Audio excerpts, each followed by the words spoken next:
Good evening, ladies and gentlemen. Welcome to the Mid-Atlantic Bowling League's Chaos Cup. We're in week number 9. It's the final week of regulation play, and we've got another great game tonight. Tonight, one of these teams is trying to stay in the competition. They need a win tonight. It's going to be the Orc team. Tonight, it's the Gutterballz versus Painting Killers, El Nubarino versus Eric, Orcs versus Dark Elves. Let's take a look at the standings before we take a look at the two teams facing off tonight. We are in Division A for the matchup this evening. The Fishy Fiends, coached by Ajax, is in second place.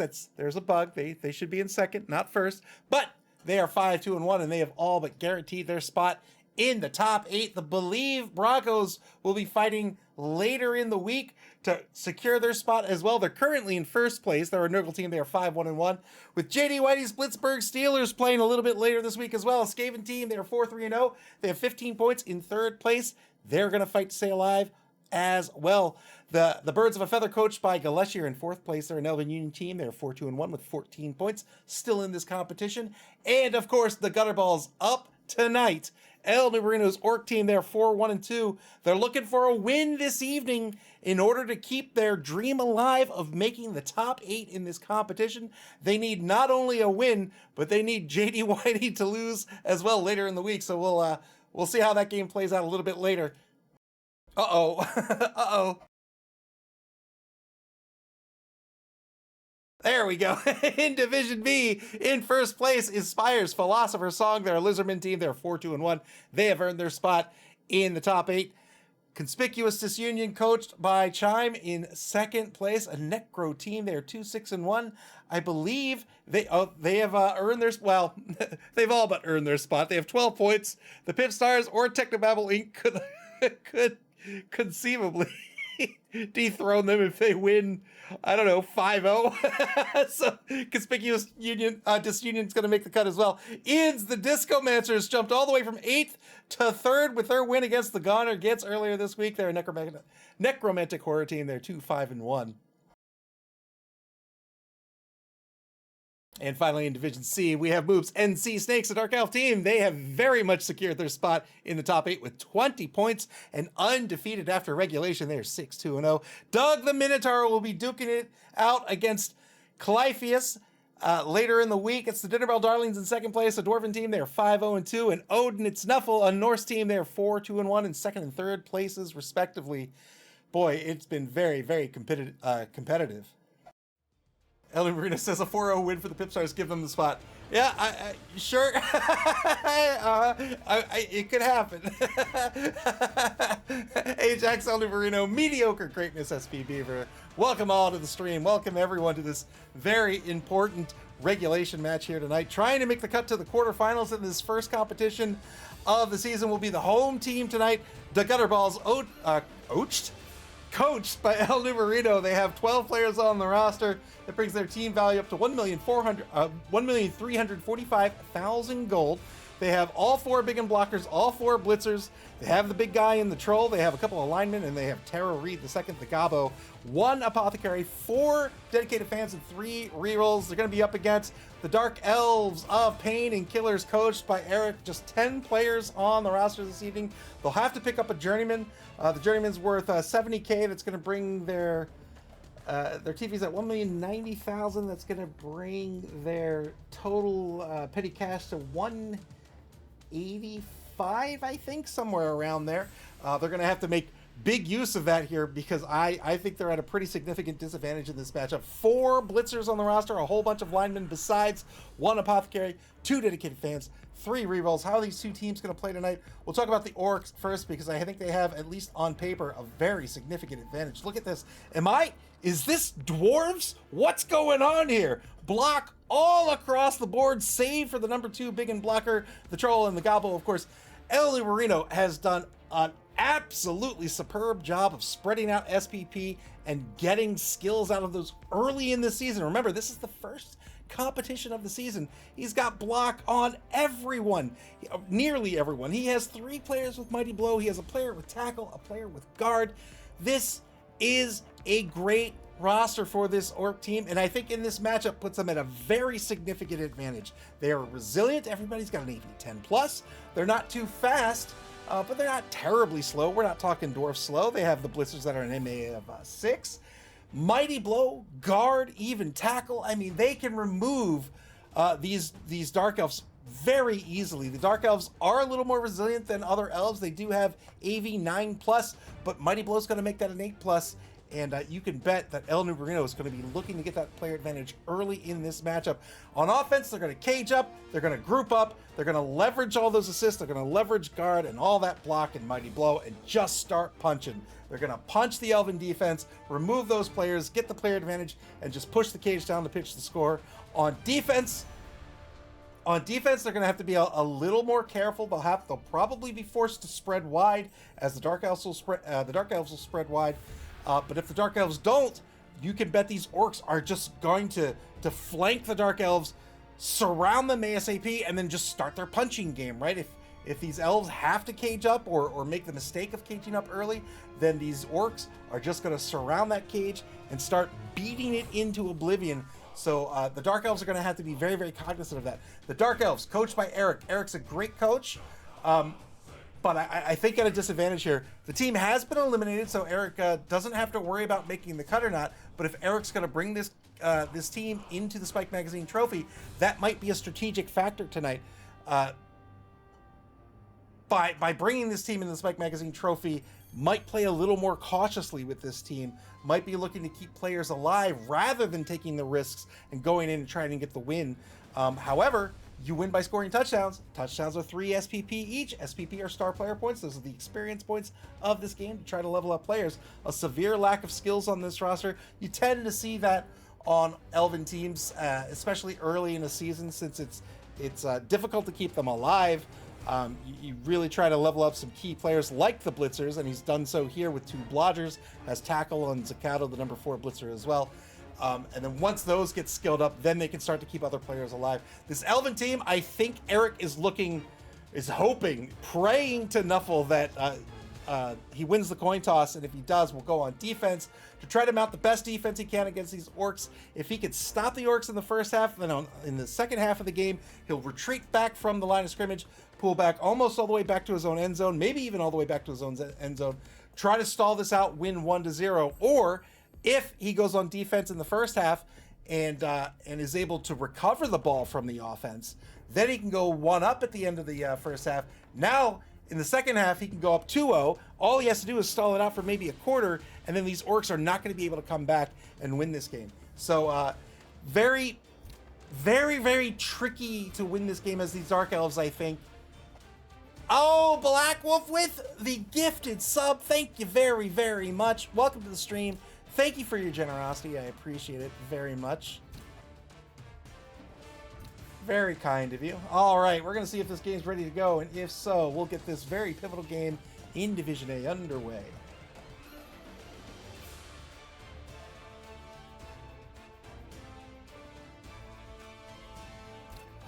I see one coach available in Discord.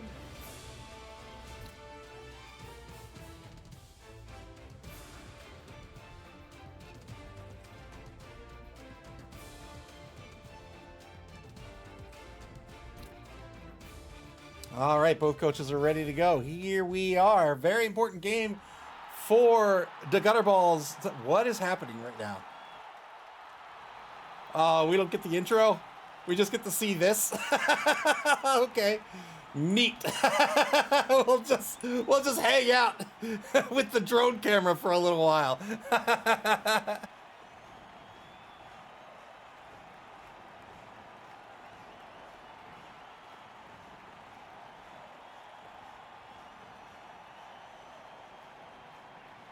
Black Wolf says bouncing between MAML and UFC. I feel like I'm going to get blood in both. I think you may. You know what? I'm going to kick out of this and rejoin.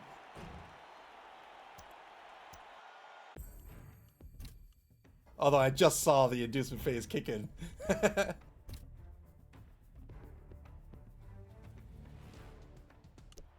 There we go. It's 185k indeed for Painting Killers. So this really limits their star player potential here. Having to pick up that journeyman, they can't really. The only star player worthwhile, I think, for them would be Helmut Wolf. I don't know if they're going to pick that. I think a wizard would be a great pick on this roster. This would be a way for them to be on defense in the first half if they win the coin toss. Even if they don't win the coin toss, these orcs like to stay grouped up. A wizard would be great against the orcs.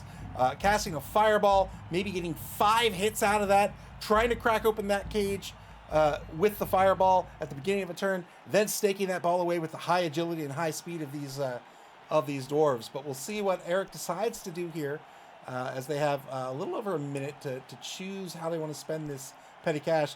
The wizard, of course, 150,000 gold. That'll leave them with 35,000 gold left to spend. I imagine we'll see that as an assistant coach. He's going to pick up a keg for 50k, so not picking up a wizard, not picking up Helmut Wolf either. So how's the... Going to pick up the extra reroll here. And a cheerleader. So a keg, a cheerleader, an extra team training. We'll see if the cheerleader helps out with Nuffle in this matchup. Petty Killers won the coin toss. We'll see if they actually decide to be on defense. Indeed, they do. I think that's a great decision on Eric's part. Up to 4 rerolls now for the half. Those 4 blitzers are going to be very key in this roster. 2 are blodgers, which means that only a pal's going to knock them down, save for the 1 tackle piece on the Gutterballz roster.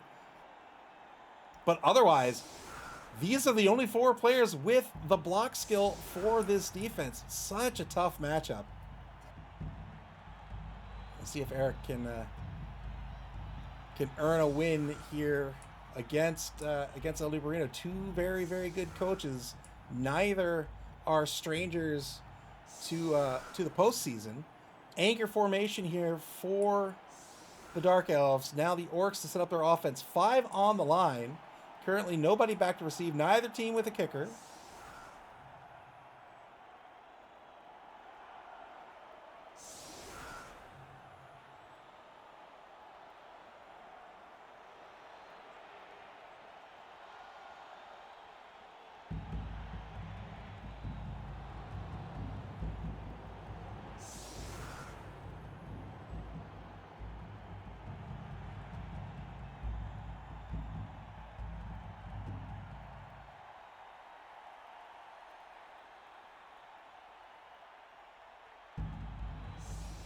The Gutterballz still setting up their formation here with 5 on the line, switching out players on the line here. They're pulling back Jeff Bridges to receive. This is the number 5 blitzer, has Mighty Blow.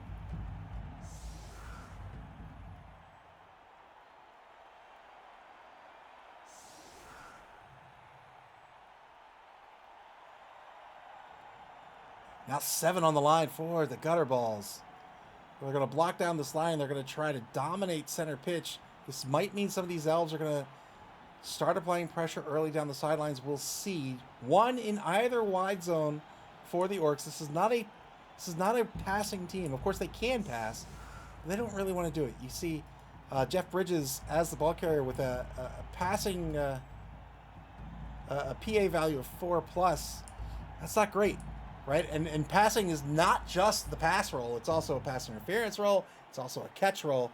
It's very risky. Middling kick. Uh-oh. Middling kick, and we've got sweltering heat here in the first half of the game. So after this drive, a number of players from both teams may be out with heat stroke. This could be a big, big hurt to either team, but very risky for this Dark Elf team if they lose any of these blitzers.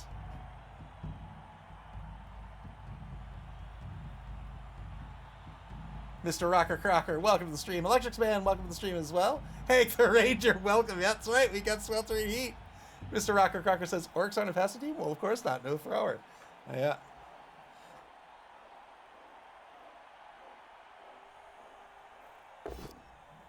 Two-die block on the line. Gets a pal out of this. Jackie Treehorn on the block. This is the big end blocker. Strike 4 with the block skill. Very, very powerful. No armor break.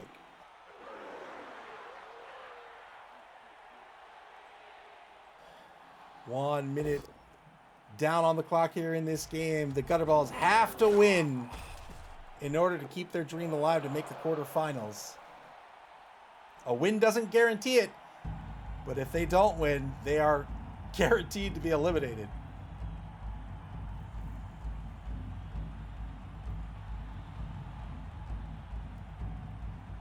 $16 points is what's needed to make the cut. The Gutterballz sitting at 13 right now. Need a win. 2-die blitz over on the left side of this defensive formation. They get the knockdown. 8+ breaks armor due to Mighty Blow, but didn't get the armor break.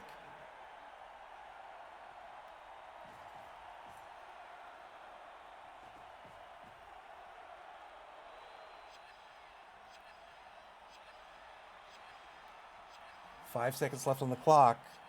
Still a number of players to activate. 3+ pickup works out. The ball is in the hands of Jeff Bridges. And now the Gutterballz on the bonus clock. You get 7 minutes, 30 seconds in bonus time for the duration of the game. 2 minutes on the clock normally for each turn. If you run out of time, you dip into that bonus clock. That is for the entire game. We're in the final week of regulation here. In regulation play, there is no overtime. But from the quarterfinals on, there is, and that's something that the coaches are going to have to be very, very cognizant of. You do not get that time back in overtime. So that it's 7 minutes, 30 seconds for the entire duration of the game. So if a game's going to go to overtime, and you're a coach that likes to really think out very important turns, you're going to have to play a little more efficiently in the postseason, or else you may find yourself running out of time when it matters most. Turn 1 now for Pain and Killers. Galeshi, welcome to the stream. That's Beaver says, in summary, do not think, just hit. Pain and Killers, they're the bashier of the elves, but they are not the bashy team in this matchup. They are not going to want to go toe-to-toe against these orcs. He'll probably be trying to keep these orcs to a blitz a turn where at all possible, setting up a mark on Flea to get the 2-die blitz. Gets a both standing result out of this, unfortunately. Spends the team reroll that he picked up in the inducement phase, so this is going to be a push.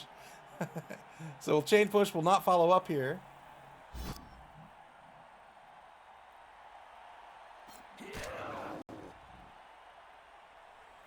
Electric Man says, is there a playoff edition of the Gazette coming? There is. I'm very far behind on Gazette issues, but yes, there is.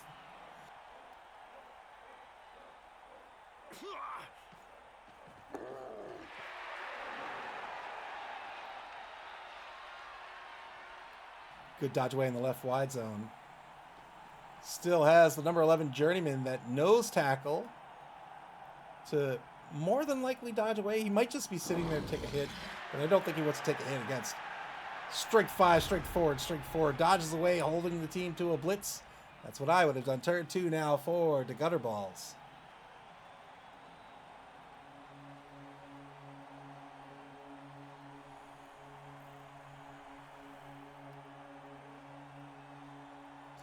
Gutterballz more than likely try to get this ball into the end zone as late as possible. But the problem with that is on defense in the second half, they are going to have to stop that score. The Gutterballz have to win this game. So if the Elves score, the Gutterballz are going to be in trouble. If the Elves are going to score in the second half and the Gutterballz are up at the half, then the Gutterballz are... It's so hard to say the Gutterballz. I want to say the. The Gutterballz are going to have to try to force that score early in the half, early enough that they'll have enough time to score and win 2-1 by the end of turn 16. So what you're saying is kill the Elves. Yep. And you can see El Nubarina taking the marks. He's the bashy team, wants to bash.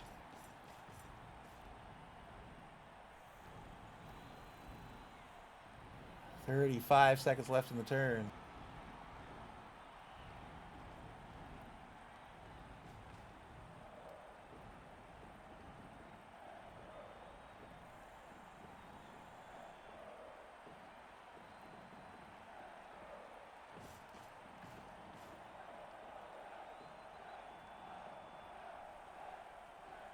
Advances the ball up to his own 2-yard line. Still hasn't crossed the line of scrimmage.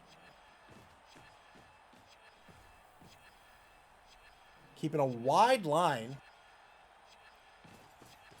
Talked about this in the pregame a bit. Keeping a wide line here just to give him options on movement. Festoon, welcome to the stream. Good to see you. Turn 2 now for Payne and Killers. Picked up the extra team training in the inducement phase. That brought them up to 4 rerolls. They're down to 3 after they spent the reroll. They didn't want to remain marked against the big one over on the left side of the pitch. And now they reposition the number 6 lineman, Divine Justice. And they're going to get a 2-die block out of this now with the second mark here. They have a 2-die block with Ionimath. If you want to offend somebody, that's how you pronounce their name to their face. You just, oh, hey, Ionimath.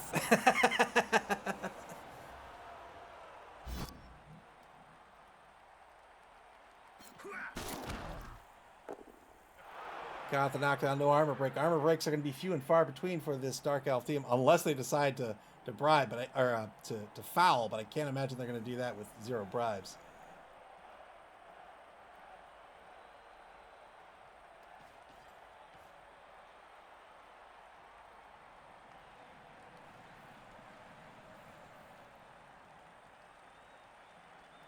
$40 seconds left on the clock in turn 2.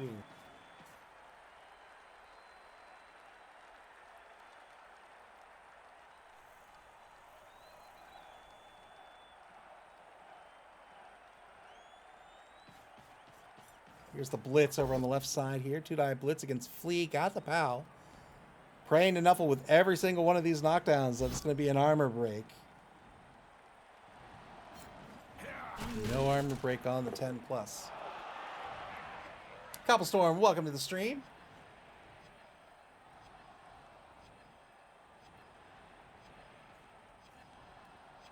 Now painting Killers on the bonus clock for the first time in the game. Keeping the defense spread wide.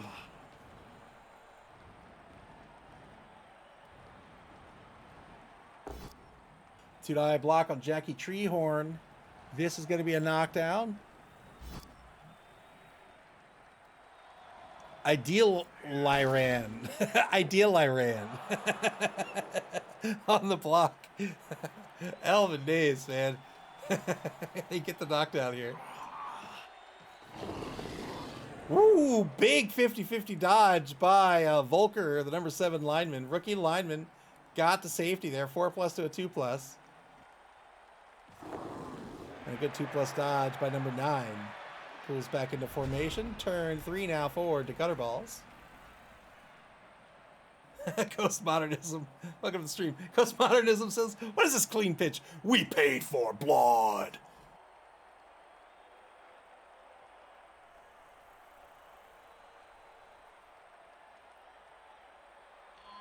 It's not clean bowl. It's not do the dishes bowl. It's blood bowl.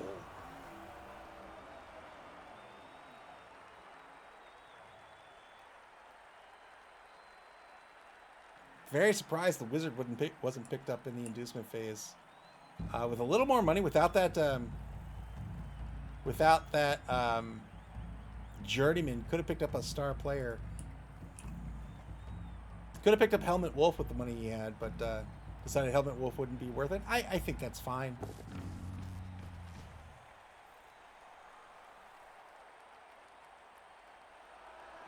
The Untrained Troll, number 11, is going to move forward and marks number 9 and number 5 on the defense. Now a 2-die block against that number 10 lineman whose name I can absolutely pronounce. Ideal Iran. See that? Just I'm a natural. I'm a natural Elvish speaker. Ideal Iran.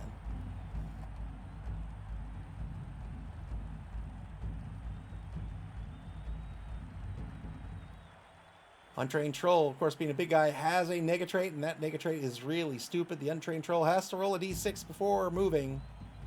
And if there's a friendly player adjacent to the Troll before moving, or before activating, I should say, then that rolls a 2+. The friendly player is able to tap him on the shoulder and kind of point him to where he needs to go and what he needs to do. Remind him that he's actually a professional ball player. But if there is no friendly piece adjacent to him, that's a 4+ to succeed. If he fails that die roll, he loses his action and loses his tackle zones. Also being a big guy is a loner. You can see here has loner 4+. It's the normal loner, so to speak. It's a 50-50 roll.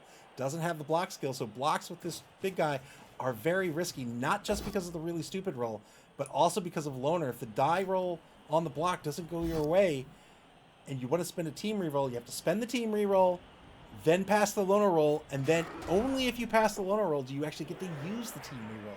So you'll tend to save your big guy blocks for later in the turn, but sometimes you want to take that block early. Number of knockdowns, but still no armor breaks for this orc team. They're going to keep the cage on the opposing 2-yard line. Shifted a couple spaces to the right here.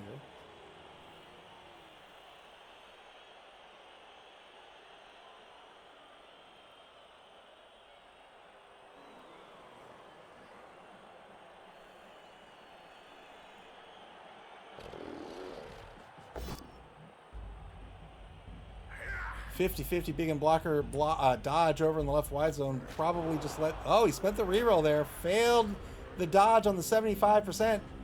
And now the Gutterballz down to 2 rerolls for the half. Turn 3 now for Painting Killers.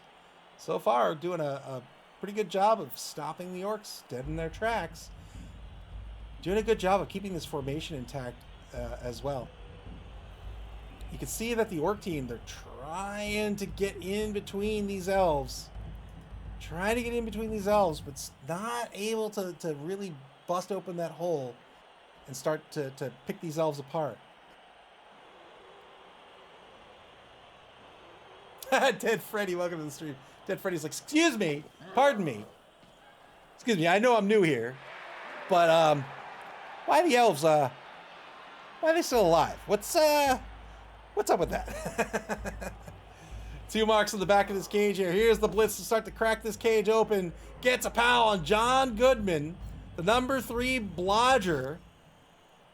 Blitzer with the dodge skill, gets the knockdown, and follows up to take a mark on the ball carrier. So now the ball under threat by Painting Killers.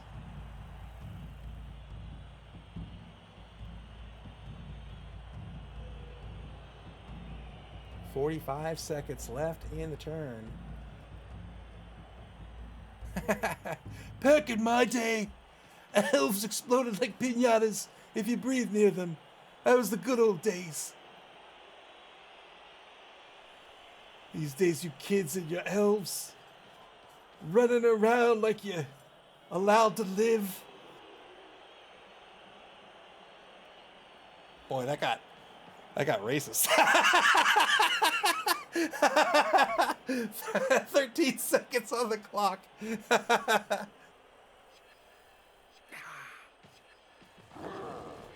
Good 2+ dodge away with Idealerin. See? Easy. Idealerin. Painting Killers back on the bonus clock. They're going to stand up Carnage and dodge away as well. All these dodges, positive dodges, that is, are 2+. Everybody has an add to 2+. Was inevitably going to fail one. Whelmfoku failed the dodge over on the left side here. This is the number 1 blitzer. Wanted to keep him standing to give him block options. Spent a reroll. Painting Killers down to 2 rerolls now for the half. Another failed dodge here probably lets this rock. And no, spent the reroll here as well. But rolled Snake Eyes. And now Painting Killers down to 1 reroll for the half. Turn 4 forward to Gutterballz. Novel said, I'll give you 1 reroll on a dodge. I'm not giving you 2.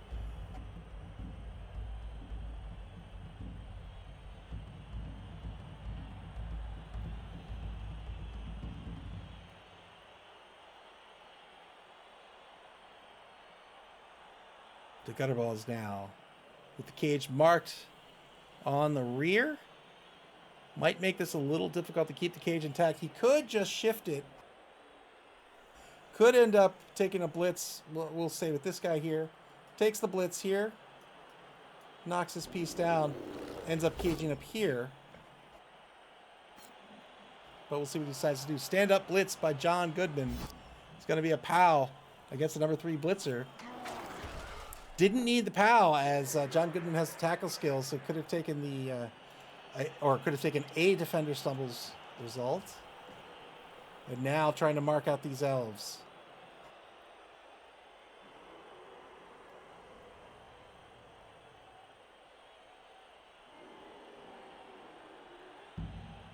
Number 5's just not even looking at the game and just showing off to somebody. Who are you showing off to? Oh, you're showing off to the camera. That's what you're doing. That's what you're doing.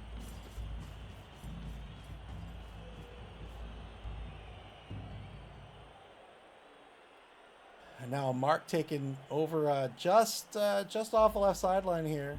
John Turturro on the mark. Blitz has been spent, so Constance, the marked player, will not be blocked down this turn.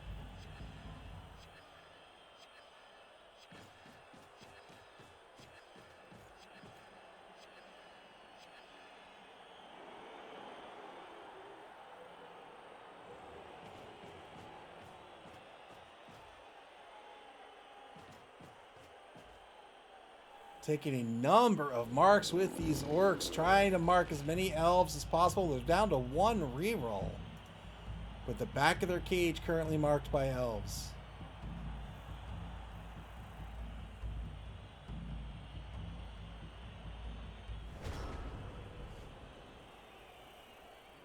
Turn 4, final turn of the first quarter coming up here for Painting Killers. They're applying pressure on the rear of the cage, but most of their players marked by this orc team downfield.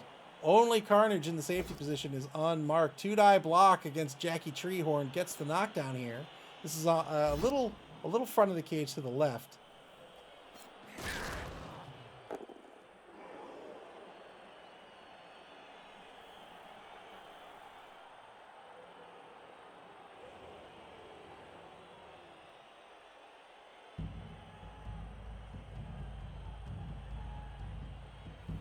Seconds to go in the turn, in the quarter, really. Repositions Adilaran. Repositions, is your name Adilaran? I think your name's Adilaran. No biggie. To get the assist on the 2-die blitz. Got the POW on John Turturro.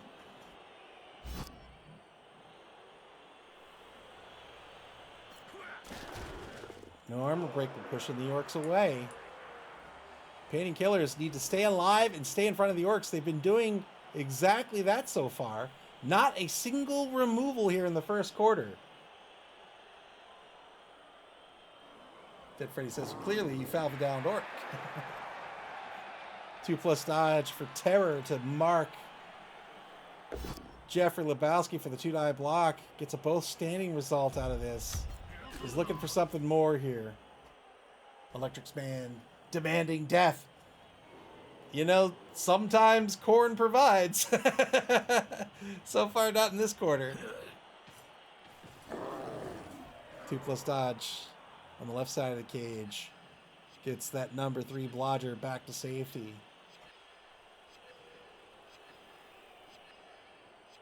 Eric also doing a good job of trying to block away players rather than dodge away, and the action order on that has been very good as well. Moving in players for the assist to get the 2-die blocks, block a player away that not only gets you your block, maybe you'll get an armor break out of it, but also get your player safe, and then saving those dodges for later in the turn. Those dodges, even though they're a 2+, they're more risky, and Eric's very aware of that and has been blocking players away and then dodging them away where he couldn't. Has done a very, very, very good job of that on defense so far. And I think that is a large reason why these elves are still on the pitch.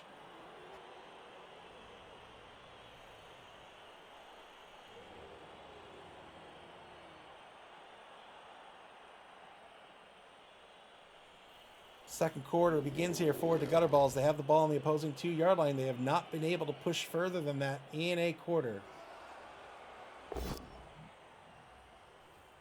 2-die block on Divine Justice, the rookie lineman, marking the back left corner of the cage. There's an armor break, but only gets a stun out of it.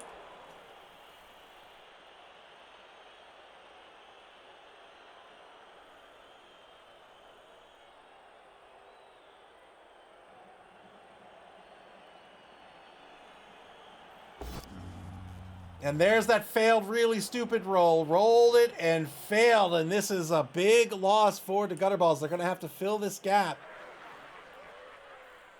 or reposition the ball. There's the gap filler. Philip Seymour Hoffman, the gap filler. 2-die block on Constance. Needed a pal, got 2 of them. 9+ breaks armor.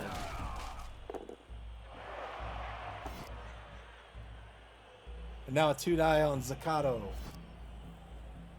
Gets the knockdown here. Ajax the Ride says, I hope both teams luck today, but the Fishy Fiends shareholders are rooting for the Dark Elves today.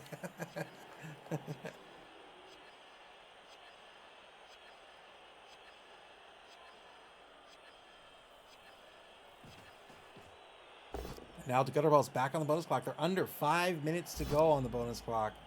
They get a push here against Ionomath. He said confidently.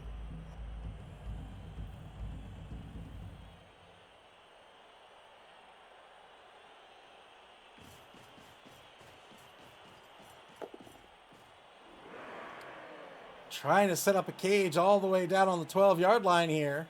This cage is going to be marked on the back right corner, so the ball advances to the 12-yard line at mid-pitch after the rush to fill in the front corner. Now turn 5 for Pain and Killers.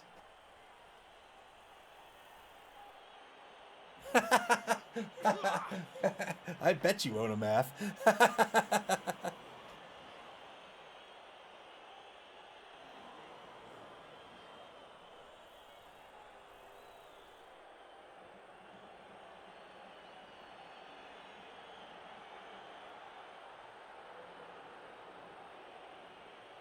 So now the Elves have been split in twain. Can they reposition and stop the run?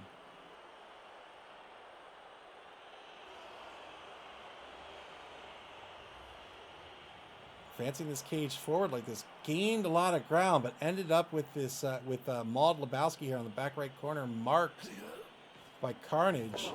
The risk here is that a block can crack open this cage and it leaves the blitz to go after the ball carrier.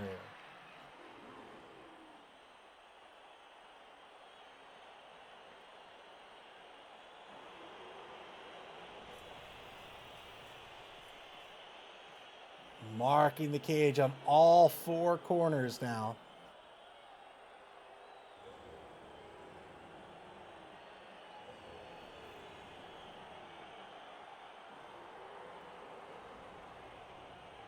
"30 seconds to go in the turn."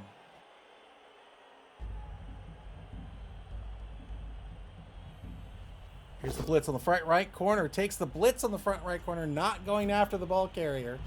Gets a knockdown on Steve Buscemi. Needs a 10+ to break armor. No armor break.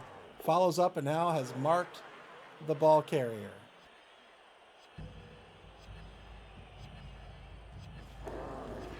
Good 2+ dodge in the left, in the right wide zone. Now Pain and Killer's back on the bonus clock with 6 minutes to go. They have 1 reroll left for the half.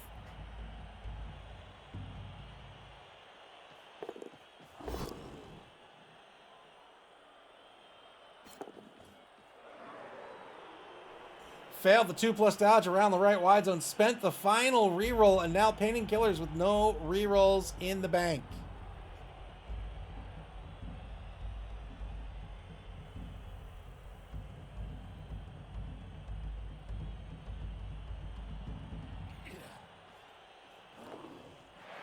Oh, stands up to take a mark.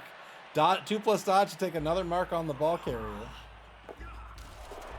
Finally fails a 3+ dodge here. That will be a turnover. Turn 6 now for the Gutterballz. Even if the Gutterballz get on the board here, this has been a great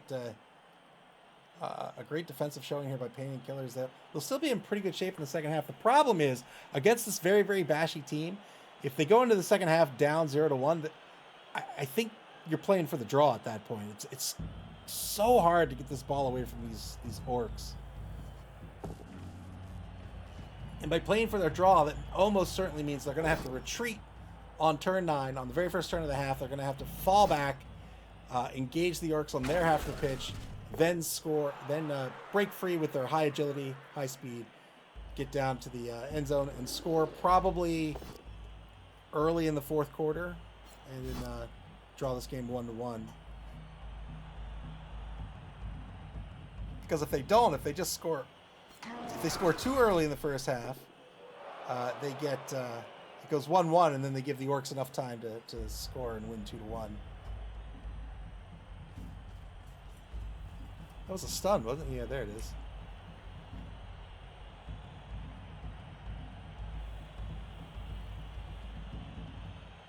"45 seconds left in turn 6 for the Gutterballz." Looks like they're going to try to advance this ball a couple more spaces forward, but they don't have a blitz left.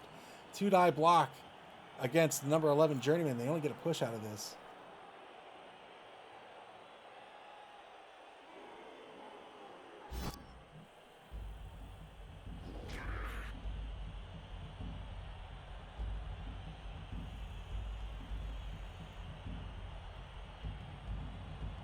"13 seconds left on the clock for the Gutterballz."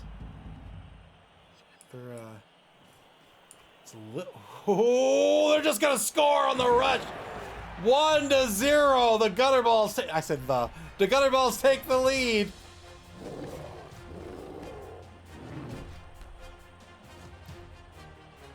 Didn't see. I was about to go into a whole speech about how I don't. It's 3. 3 are out with heat stroke for both teams. This is, I think, worse for Painted Killers than it is for the Gutterballz, but we'll see. Oh no. All 3, the maximum of 3 players out with heat stroke for both teams. It's 2 blitzers and a big end blocker for the Gutterballz. It's going to be just 3. Wow, just 3 linemen for the Dark Elf team. Unfortunately, well, it's not that unfortunate. I think they couldn't have asked for much better than this.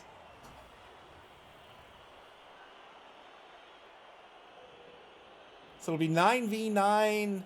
Oh no, it'll be 9v8 on the pitch. A 1-man player advantage for the Gutterballz. They have 2 rerolls left. The Dark Elf team has none. They'll have 3 turns to get on the board. They can do it. Pressured the Gutterballz to get the ball in. They had to score, or El Nubarino at least felt they had to score on turn 6. I think I agree with that. And now Painted Killers has an opportunity to tie this up at the half, and if they do that, now they're in pretty good shape to win this game.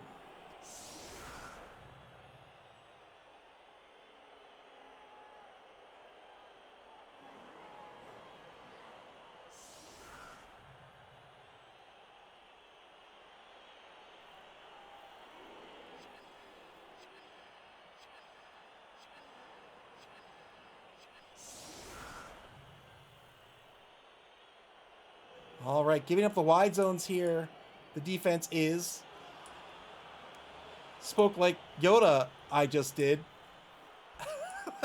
3 on the line for the defense. And now 8 to set up for this offense. No re-rolls remaining. Every die roll is scary. Orcs did indeed lose their tackle.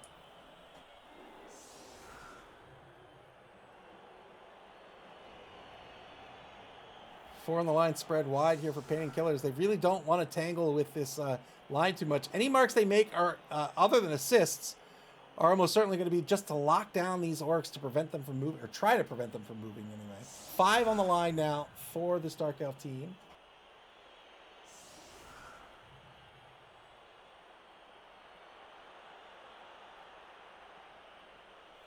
So these 3 players for either team with heat stroke can't be chosen again for the next drive.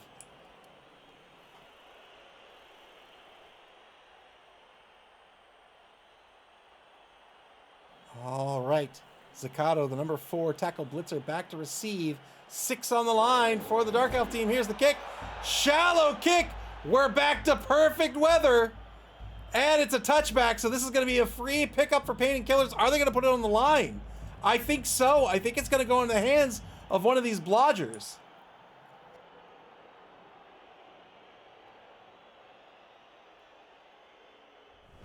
Indeed it does. The ball put into the hands of the number 2 blitzer inside the right wide zone on the line of scrimmage.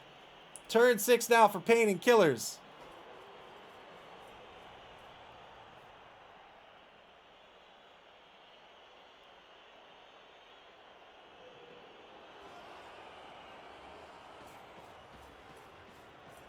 And now Eric sending elves down pitch. Sends. Oh, this is easy. This is Hey Flui El Roto. See? I mean, I'm just a natural Elven speaker. So number 3, Blodger, blitzer down the left wide zone.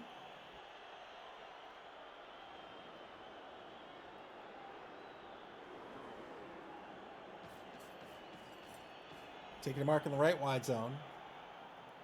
Might be looking to blitz Jackie Treehorn here. That's a strength 4 player with the block skill. So if there is going to be a blitz, ooh, is it going to be by the ball carrier? 2 marks means a blitz by any one of these elves will be a 2-die blitz.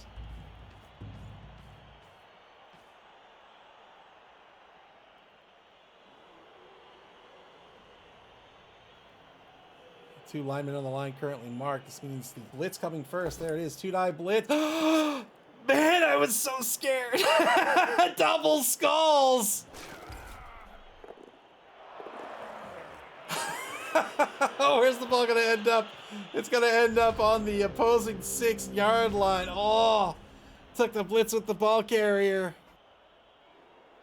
And rolled double skulls on the blitz. So the ball carrier knocked down, but still not removed.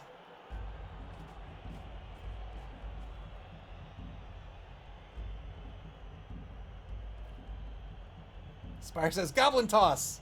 Yeah, the troll has a throw teammate. The goblin has right stuff. The troll can throw the goblin.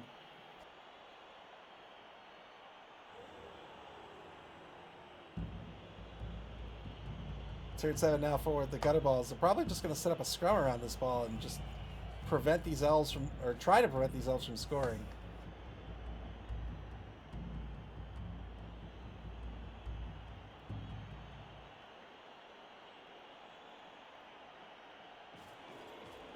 Two-die blitz against the number 1 blitzer. Got the POW here. 8+ with Mighty Blow will break armor. There's the armor break. There's the removal. Our first removal. ignoring heat stroke. Oppo's going to be spent here. And it's no injury at all. So he'll go into the reserve box. The blitzer saved by the apothecary. Mighty Blow brings that AV from a 9+ to an 8+. That's a big difference. Got the removal here. 2-man player advantage now forward to Gutterballz.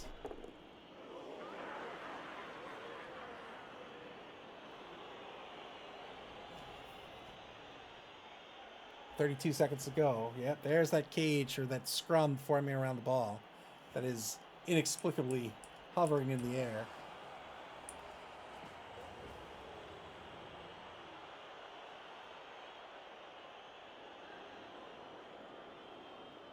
.15 seconds to go.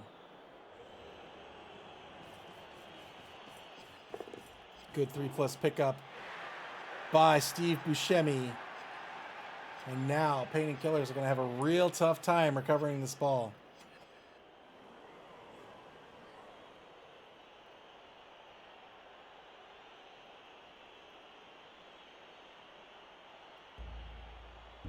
The Gutterballz back on the bonus clock here. They're down to 4 minutes, 10 seconds. That's going to carry over into the second half. Highfalutin ball. It's too good for the ground.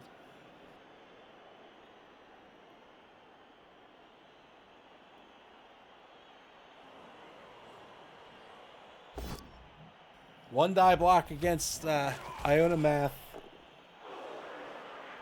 Doesn't get an armor break out of this. Does get the knockdown. Turn 7 now for Pain and Killers. They have to end this turn in scoring position. They currently have a piece in scoring position. That's Hey Flui El Roto, the number 3 Blodger blitzer.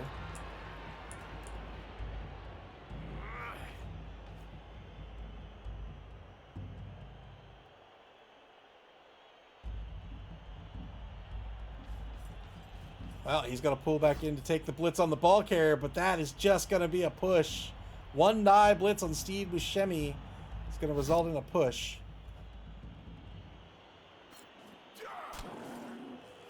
It's the only real way Eric thought he was going to get the ball. I didn't see a better way myself.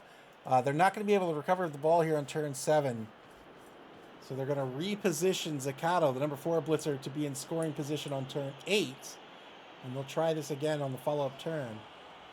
But all these marks against them, that's exactly where the Orcs want to be.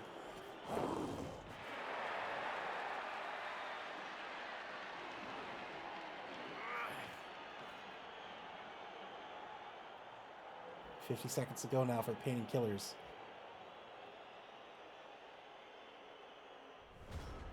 And that'll be the end of the turn. Turn 8 now forward to Gutterballz. Can they keep the ball safe for a turn and end this half in the lead 1-0?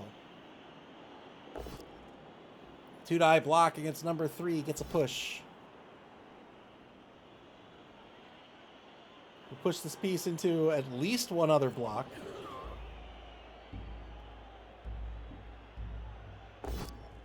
Two-die block against the number 9 rookie lineman. Gets a POW here.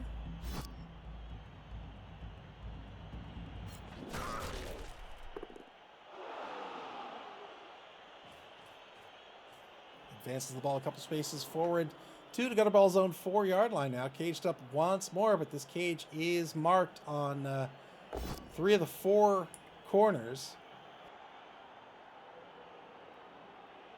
Gets a push against number 3 here. Debating whether to spend the reroll to knock down number 3 or not.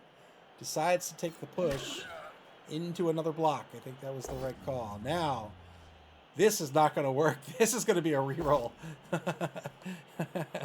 Gets a dodge push out of this. The untrained troll got through the loader roll. I would have taken the block first with Jeffrey Lebowski, but I think he wants to reposition Jeffrey Lebowski.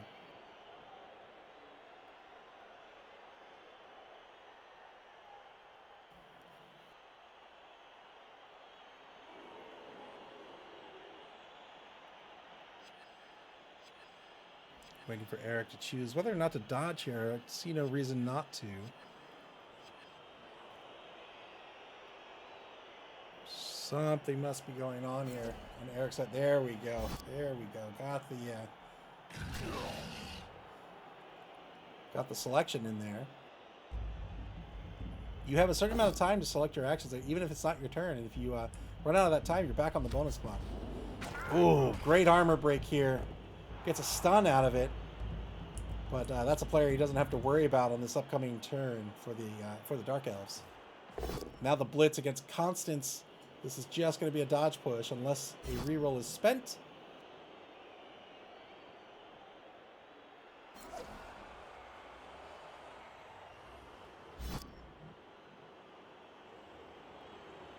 Yeah, I space out sometimes too.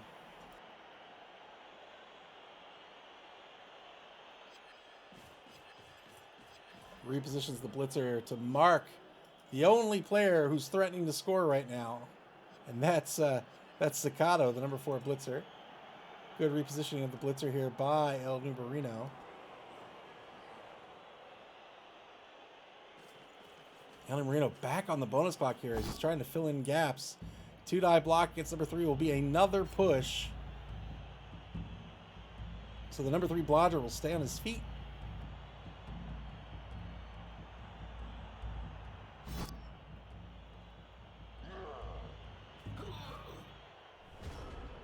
Turn 8 for Painting Killers. Can they make it happen?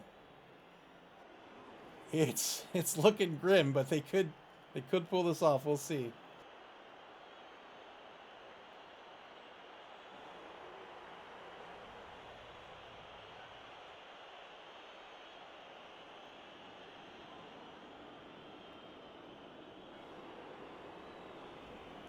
Painting Killers trying to figure out what's their best course of action here to get a blitz on the ball. They need to crack a side of this cage open. Well, they don't need to, but they probably should. And one die on the one die on the back right corner here. They're only going to get a push out of this. I think that's the best they can do. They'll need somebody to go in on the blitz. So they're going to swing around this way. They'll swing around on the blitz this way to get the one die blitz. And then hope this works out. They got the POW. Now it's about where this ball is going to end up. They're hoping it's going to end up in front of the cage here.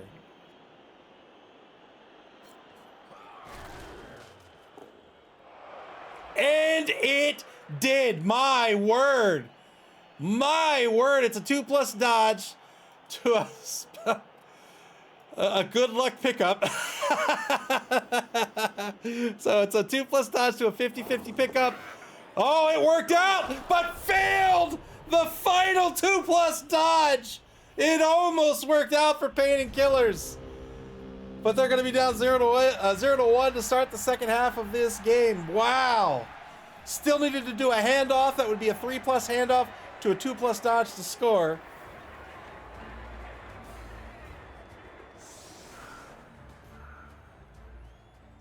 So Pain and Killers back up to 4 rerolls for the game. And they have their full complement of players now that the sweltering heat has subsided. So it'll be 11v11 on the pitch.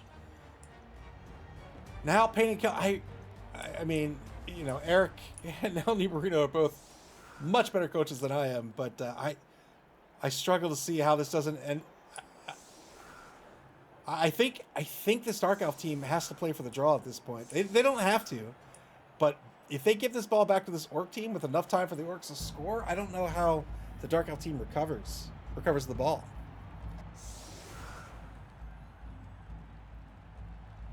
So the Orcs setting up with chevrons, screening out these elves as you must do, or else they'll sneak by you with their high agility. 6 on the line now for the Elven team. Currently number 6 back to receive, but I imagine that will change.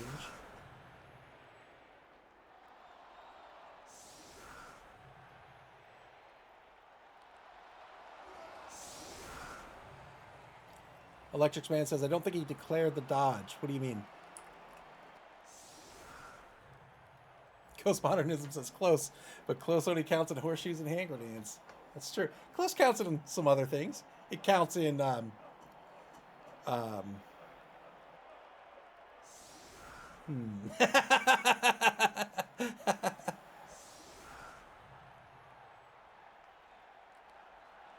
Close counts in the table is lava.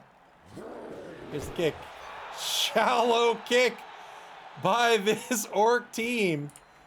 Kick to the 2-yard line. Are Pain and Killers going to try to get somebody under this ball? Probably so. Yep, there's the catch. Might have hoped for the touchback instead, but I think that's a good call. Because even if that failed, it could still have been a touchback. But now, stuck with the ball on the 2-yard line.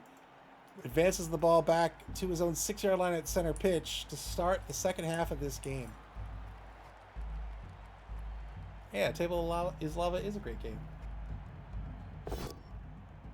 2-die block on the left defensive end. Gets a knockdown here. Jeffrey Lebowski with 10+ armor value. There's the armor break. Oh, is it going to be a removal? No, it's a stun. Wow. And now a 2-die against the number 10 lineman. This is a both standing result. Doesn't really like these both standing results. Really wants these Orcs to get away from him. He's going to take it this time, not spend the reroll. We saw him spend that early in the first half. Another attempt to get rid of Flea is going to be a POW here.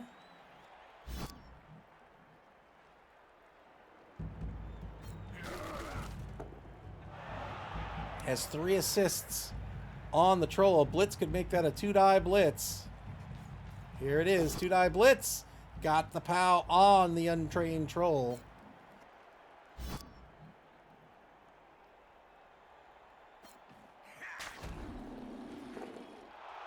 And follows up to take a mark.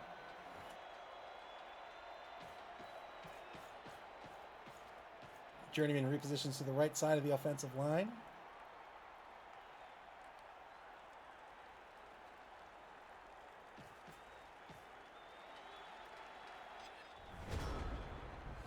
And that'll be the turn. So only a blitz for the Gutterballz here in turn 9. So this Dark Elf team not retreating the way I thought he may. Not pulling back this way, using his speed advantage to force the orcs to engage here. Instead, advancing forward. Perhaps understanding that the orcs are in the lead, so maybe they would just stay put.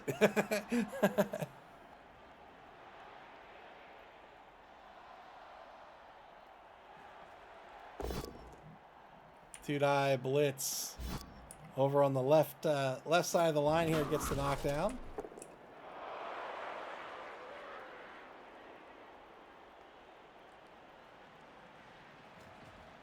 Repositions the blitzer to take a mark on the left end here. Idealerin. What an easy name to say.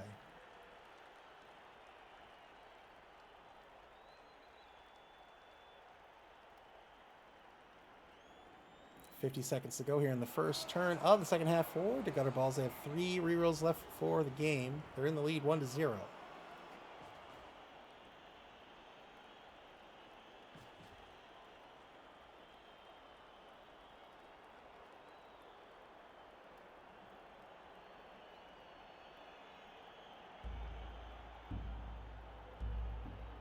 Orcs taking marks. That's what they want to do. They are the Bashy team. The problem with taking the marks on defense is it can get a little risky. These elves can dodge away from you. If you spread out a little too thin, you take those marks, you're out of position. The elves get behind you. They set up a pocket. They keep that secure for a turn, then they score. But if these dark elves score too early, these orcs will have ample opportunity to try to get on the board and win.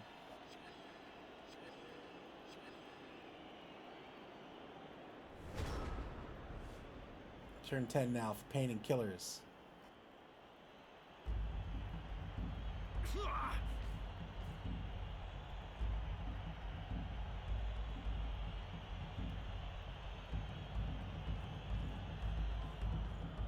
Repositioning to get the assist for the 2-die against Carl Hungus over on the left side of the line. Got the pal.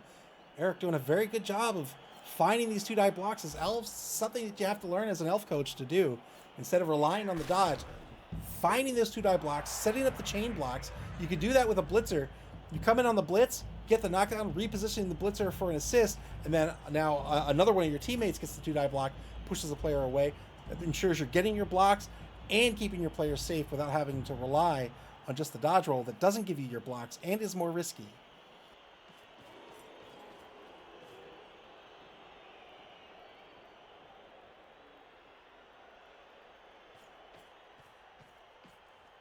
Painting Killers moving the ball over to the left wide zone, still on their own 4-yard line. Fails the dodge here. He'll spend the reroll.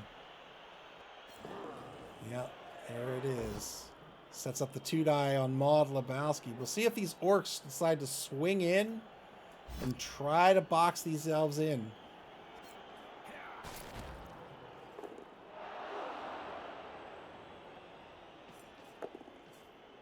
One rush to get behind Maud Lebowski on the blitz. Trying to control this left sideline.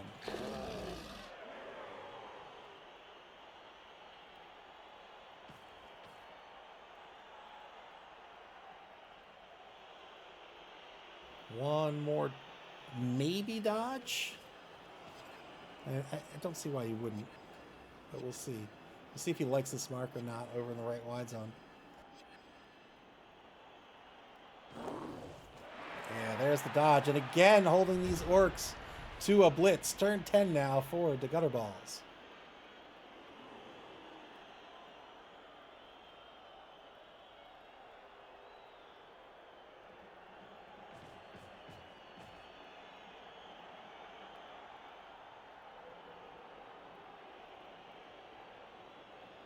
Tokyo calling, machi wa kyo mo boring. Aku senkuto itsu mo togire na isori.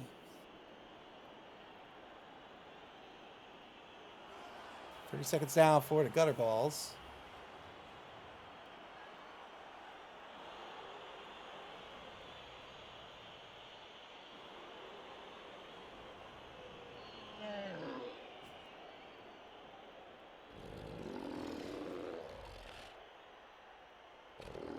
Elder Bruno trying to decide what the right course of action is. Is he going to swing that defense in on the right side, or is he just going to stay in front of these elves and continue to screen them out?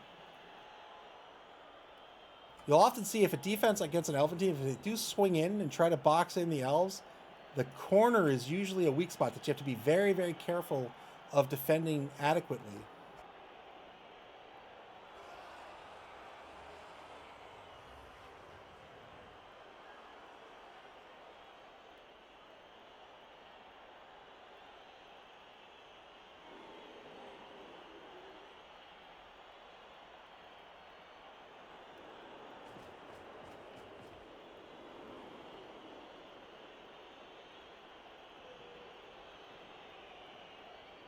$15 seconds to go for the Gutterballz. El Marino, no real action yet on the turn. The Gutterballz have to win this game in order to stay alive in this competition. Pain and Killer's already eliminated, but Eric may very well be taking this team into the next competition, which means that safety matters, SPP matters. You want to continue to develop this team, even if it's the last game. Even if it's your last game of a competition, you can still get SPP, and you still don't want players to die.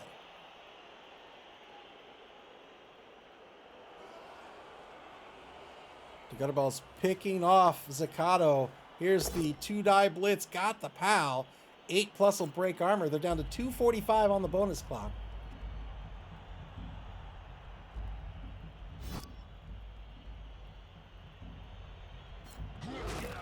No armor break. This has been the most bloodless game I think we've had all season long. Turn 11 now for Pain and Killers.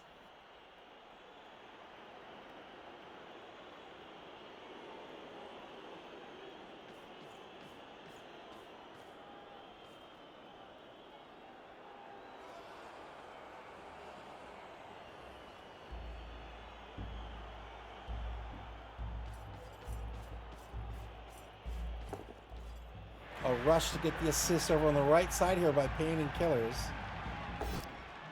This gives them the 2-die on the big end blocker, and they get the POW here. It can be so difficult to get the 2-die on these strength 4 teams, and Eric just doing a great job of it.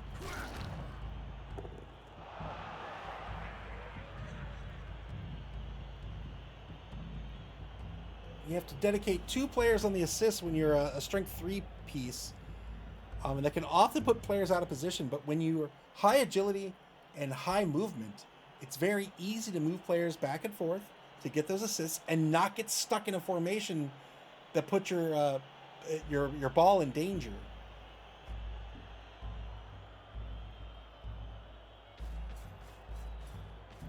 All right, so the ball's shifting over to the right here.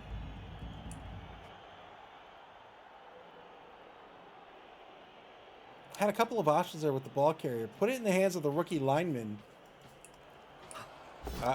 Oh no, has to spend the reroll here. Yeah, so this is exactly what I was about to discuss. Had the ball in the hands of this rookie lineman, no skills on the rookie lineman. Could have put it in the hands of one of these blitzers. That makes that so the block skill, of course, is very good offensively, aggressively, to get knockdowns on players, but it's also good defensively, right? That block skill keeps you safe from the both down result. So putting the ball in the hands of someone who has blocked, someone who has dodge, makes that ball even safer. And has handed off here to Constance, the number 2 blitzer. Gets the ball in the hands of the blodger. Only the tackle piece here, number 6, John Goodman, can negate that dodge skill. Everyone else needs to roll a POW to knock down Constance. There's only 1 POW on a die.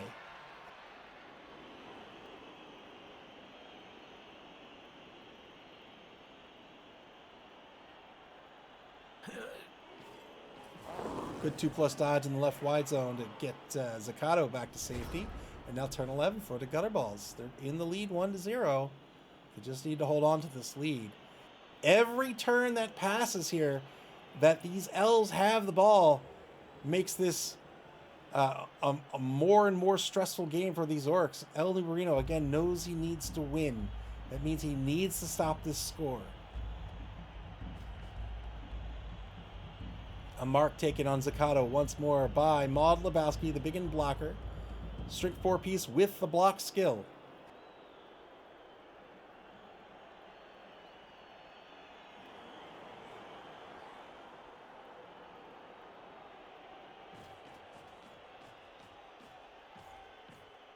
Mark taking over on the right wide zone now against the journeyman Senador. Man, I'm so good at pronouncing these. I'm so good at elven names. Give me an elven word. I'll say it right now.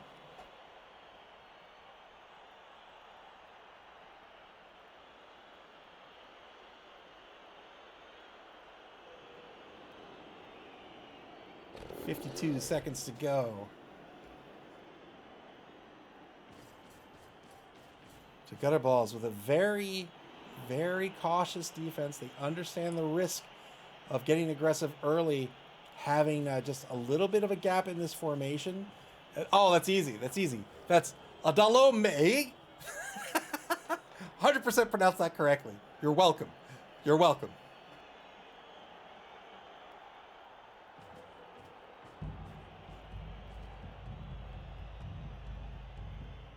Brazil. That's how you pronounce that one. I learned that when I went to university at an elven university. That's how I learned that name. I had a teacher named Brazil. The Gutterballz back on the bonus class. On the bonus class? On the bonus clock. Down to 2 minutes, 20 seconds. 2-9 blitz. Oh, that looks like double pals, and it is. 9+ will break armor on the number 9 rookie lineman. Oh, big armor break here. Gets a stun out of this and a mark on the ball carrier. Carl Hungus marking Constance, the ball carrier now. BB Nut, welcome to the stream. SB Beaver says, "What about Ash, you murderer?" What about Ash?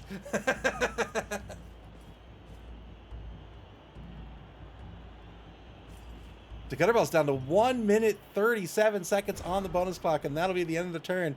Very cautious on this defense. Still trying to screen out these elves while still taking these marks. Turn 12 now for Pain and Killers. They have the ball on their own 6-yard line. They're currently marked. They'll block they'll block Carl Hungus away. Got the POW here.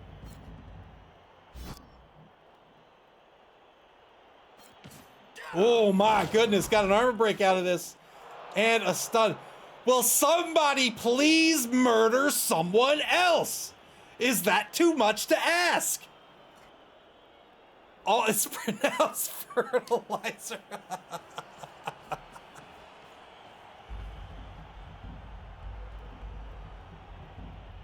BB Nut says, if I'm right, if this is a draw or a duck elf win, I'm in the playoffs. I think that's right. 16 points is the minimum needed at this point. And I believe that's between you, El Nubrino, and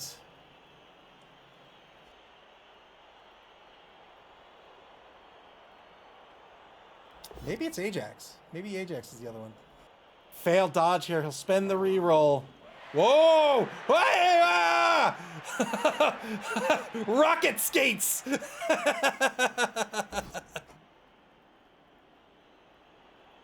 Yeah, so I think it's...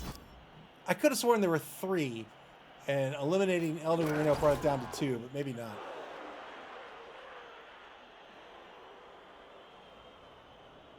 But you're right. You do have the win over Ajax. That's the first tiebreaker. 2-die blitz over on the left side of the line here. Gets a push. Pushes away Maud Lebowski over in the left wide zone to free up Zakato.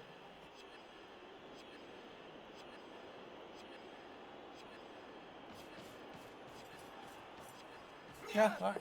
Good handoff to Zakato. Is he going to take off? He wouldn't dare.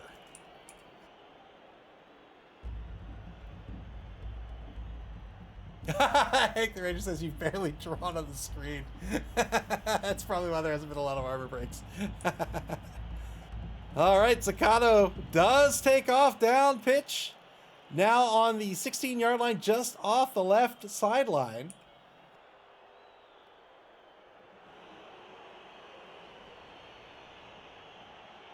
Painting Killers with one reroll left for the game. They fail the dodge over the right wide zone. They will not spend the reroll here.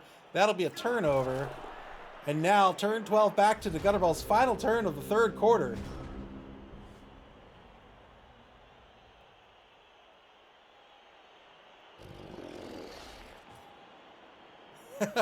Hank the Ranger graciously lowering the rush failure rate from 900% to 99%. SP Beaver says, can the roll reach? It's a MA of 4, so it'd have to be a rush. BB Nut says, can the blitzer on the right reach? No, only on a mark on a double rush. Mr. Rocker Crocker demanding death. I hope you get it. I do. I don't care which team. But this is a sham of a game. There's been hardly any blood at all. I'm not convinced this is blood. I think that's Hawaiian Punch. That's what I think that is.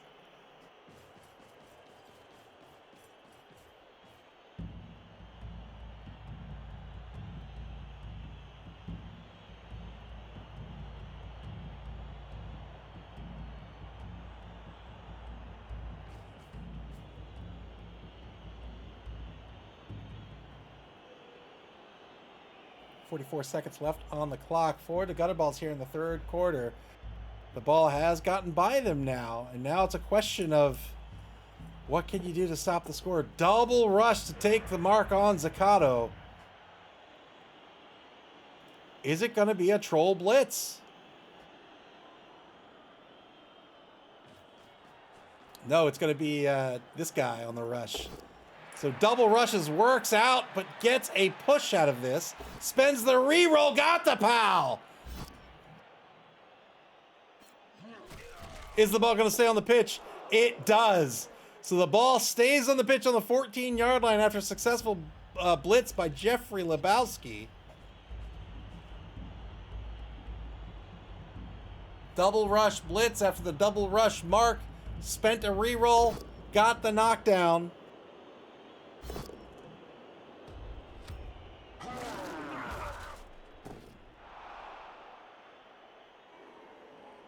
One die block back at the line of scrimmage does get an armor break out of it.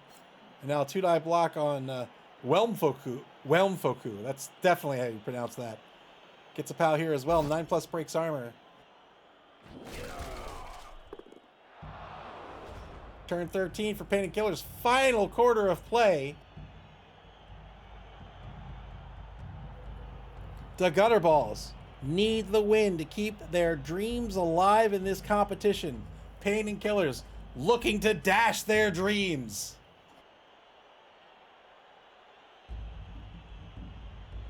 SP Beaver says, can we all agree that Blood Bowl was all downhill since they disallowed straight up attacking from the good old days? No, we cannot. It has been dramatically uphill since that time.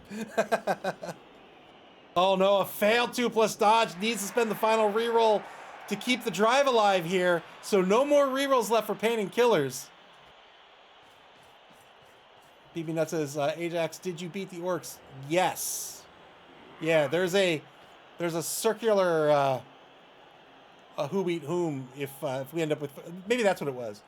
If there's 3 players with 16, BB Nut, you beat Ajax. Ajax beat El Nubarino, and El Nubarino beat you, I think is what that is. So that falls through to TD differential. Yeah.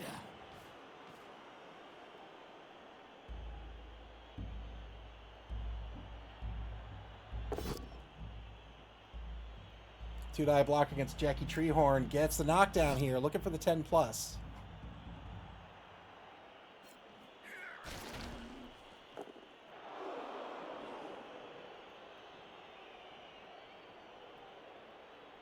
BB Nuts says, basically, I just need to get a draw or win this week and I don't have to stress. That's right.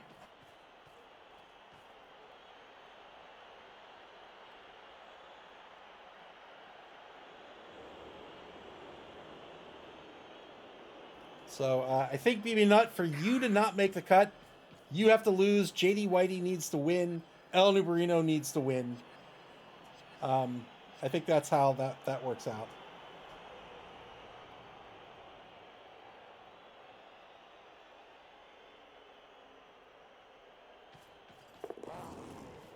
But I think if JD Whitey draws and El Nubarino wins and you lose, you get eliminated. I think that's how that works. All right, stand-up blitz by Zakato. Gets the knockdown on Jeffrey Lebowski. He's going to try to recover the ball here on the 2+. Good pickup on the 2+. Where's the ball going to end up?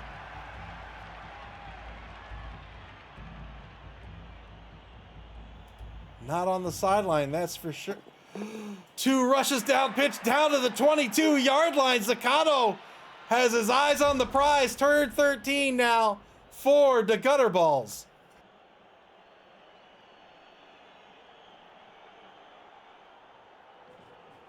Cobblestorm demanding death. Just one. I'm just asking for one. Is that so much to ask? The ball is absolutely not safe.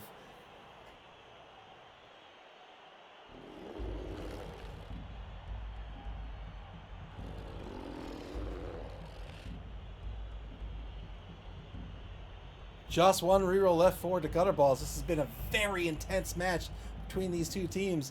I pegged this in the pregame as a significant advantage for the Orc team, but it hasn't played out that way. Eric's played these Dark Elves very effectively against this Orc team and has held them to just the one touchdown. Almost stopped the score in the first half.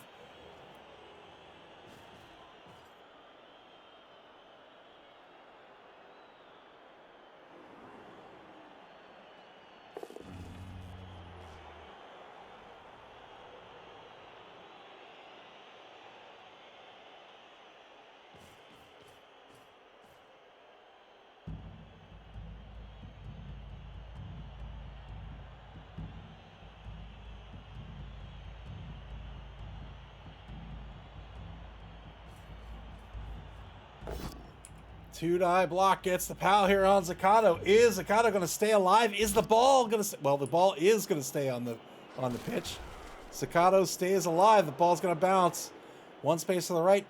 It has been pushed back to the 20. Going for the pickup here. Failed the pickup. Is he going to spend the reroll? He is going to spend the reroll. Has recovered the ball by John Goodman. But now no rerolls left for either team.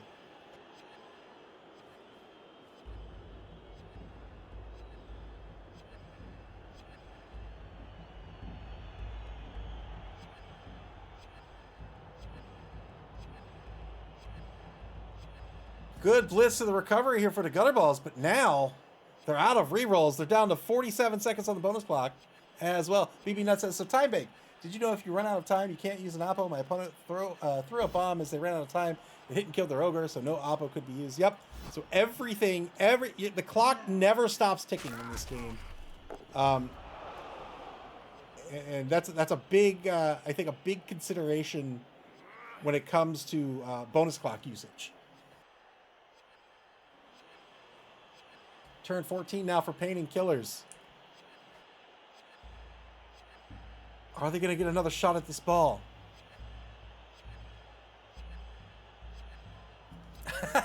Cobblestorm says, I can't kill someone with the ball. Can't kill the ball either. Oh, no! Oh, no! Started the turn with a dodge by the rookie lineman. Didn't have the dodge skill. Roll the 1. That's a null turn. And now turn 14 for the Gutterballz. Now they just need to regroup, cage up this ball, and I think they may have it in the bag. Two-die block against Constance. Got the pow on the blodger as well.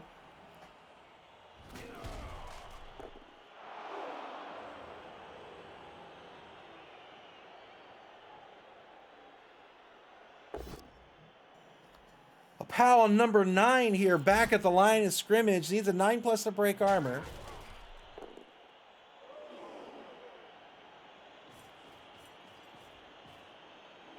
And now Mark's taken on number 3 and number 5. Number 5, a lineman with strip ball. And number 3, a blitzer, a blodger blitzer. Ball's going to move forward all the way up to the Gutterballz own 8-yard line, and that's where they're going to cage up this ball. Jeffrey Lebowski probably coming in on the back right corner here. And then a 2-die against number 5. No, not happening. Maybe the blitz. Oh, he already had the 2-die. That makes a lot of sense. He already had the 2-die because number 3 was marked. He got a push out of it. He wanted more than that. Oh boy.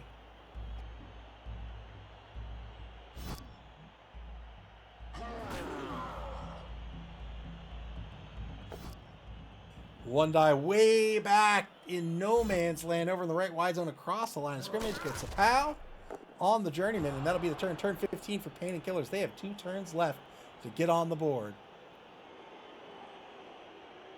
If not, then the Gutterballz are still alive in this competition.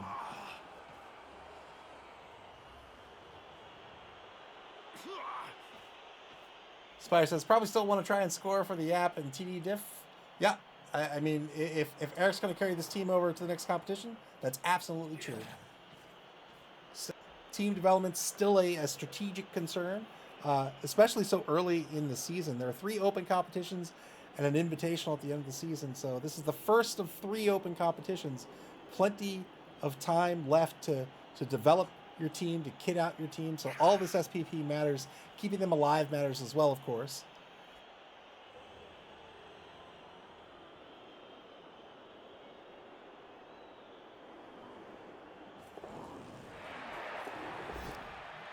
Oh, no! Good 2+ dodge to a 4+ dodge, but rolled a skull, and that will be a turnover. Turn 15 forward to Gutterballz. SB Beaver, thank you so much for the gifted sub. I appreciate it. Thank you very much for your generosity. Very, very kind of you.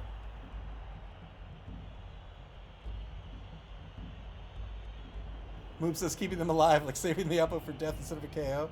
Yeah, but I mean, it was one of his blitzers, and I think they're very important for him, particularly in this matchup.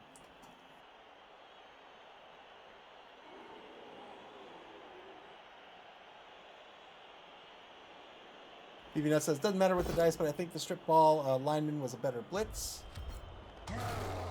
There's a removal. There's a removal by the Gutterballz. We've got our first injury. Hey! Praise Snuffle. Praise Corn. Praise Corn, I'm sorry. Blood for the Blood God and all that jazz. Yada yada. Skulls for the yada yada. So on and so forth.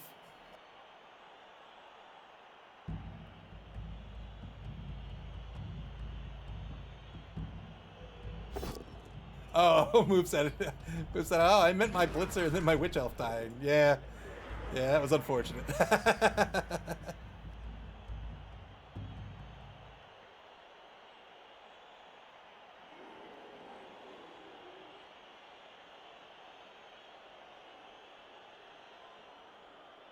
Gutterballz really at this point just worried about any potential scoring threats. So that's really just number 2 and number 4. I think at this point, knocking down number 2 and maybe even fouling one of these pieces might be the way to go.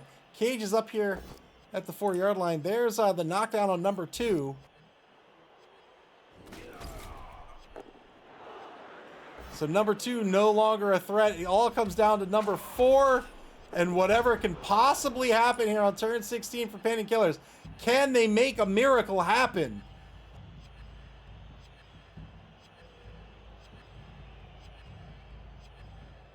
Hard-fought game by both coaches here. There's the scoring threat. Number 4 in the end zone.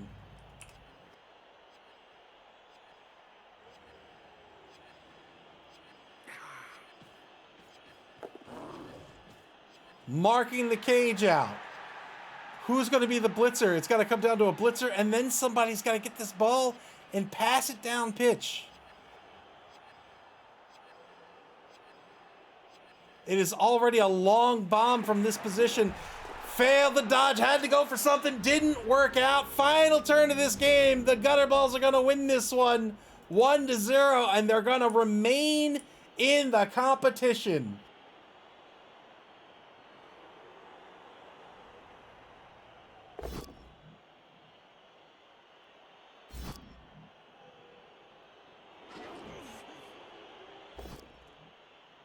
taking some blocks for some SVP. Very hard fought game here by both coaches. Absolutely did not go down the way I thought it would, but the Gutterballz still came out on top 1-0.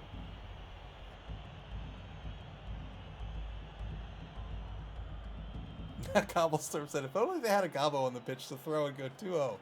If only they had a Gobbo on the pitch.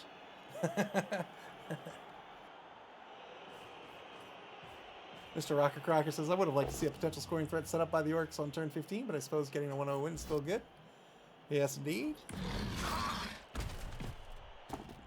Gets nothing, gets the armor break, but gets nothing out of it.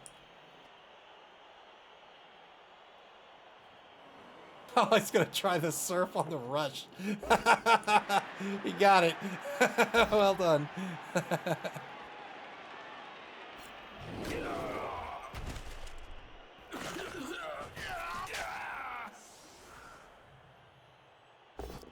Now 2-9 back at the line of scrimmage will work out due to the block skill. Carl Hungus, another armor break. 2 more SPP for the Gutterballz.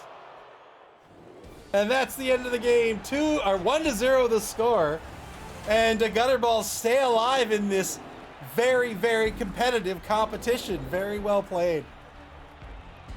So that'll be the end of the run for Painting Killers in the Chaos Cup. But played a very good game here, I think, this evening. And I hope to see them back in the Spike Magazine Trophy.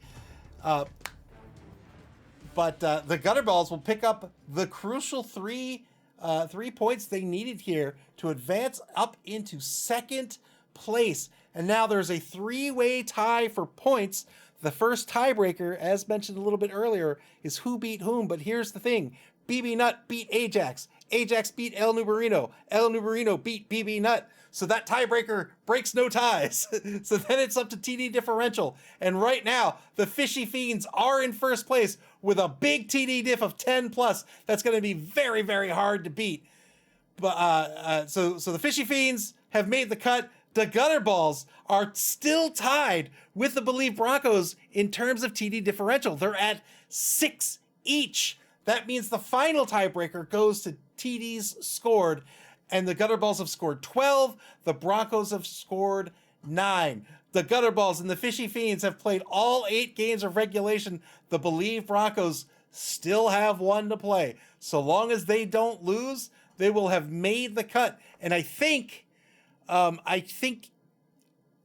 might have already made the cut now. Oh no, they're playing JD Whitey. That's the problem. They're playing JD Whitey. So long as they don't lose, they make the cut. So that's a very important game coming up later in the week. Fun game tonight. Thanks to both coaches. Thank to both El Nubarino and Eric for playing this one through. It was a lot of fun to watch. We'll take a look at the schedule before we leave for this evening. We might have a game tomorrow, maybe?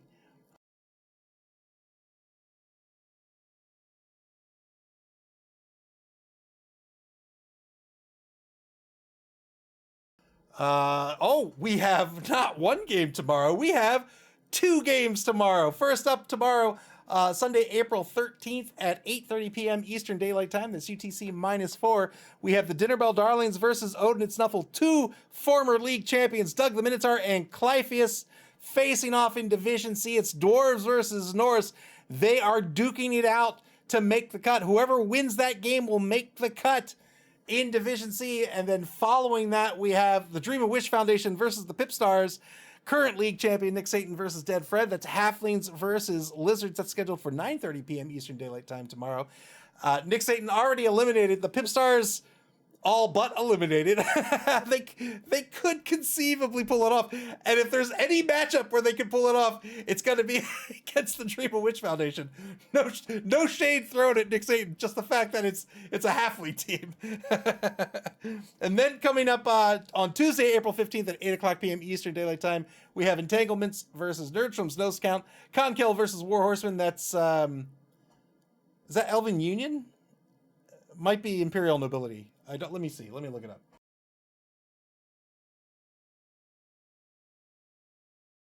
It's Imperial Nobility. It's Imperial Nobility versus Norse.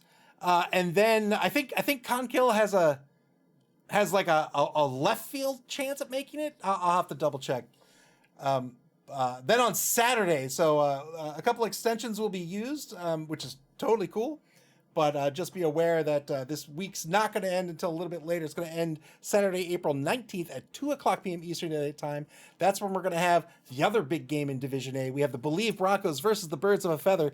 BB Nut versus Galeshi. That's Nurgle versus Elven Union. So that's going to be really fun to watch as well. 2 more games left to be scheduled this week. And when those games get scheduled, you'll be able to check out and get alerted to that schedule on our website at maml.club. That's MAML.CLUB. Here on Twitch or on our social media pages on Blue Sky, X, and Facebook. You can also watch previous games on our YouTube channel. Play Blood Bowl, man. This game is a ton of fun. You can play Blood Bowl via Blood Bowl 3 on Steam, the Epic Game Store, PlayStation, Xbox. I just told my friend. My friend asked me, he's like, hey, what do I need to buy a box of Blood Bowl and get into the game? So, very excited for him to get into the game. You can play Blood Bowl via Blood Bowls 3 on Steam, the Epic Game Store, PlayStation, Xbox, and in tabletop form at your friendly local game store until tomorrow night at 8:30 p.m. Eastern Daylight Time. Take care, everybody, and enjoy the rest of your Saturday. Play Blood Bowl!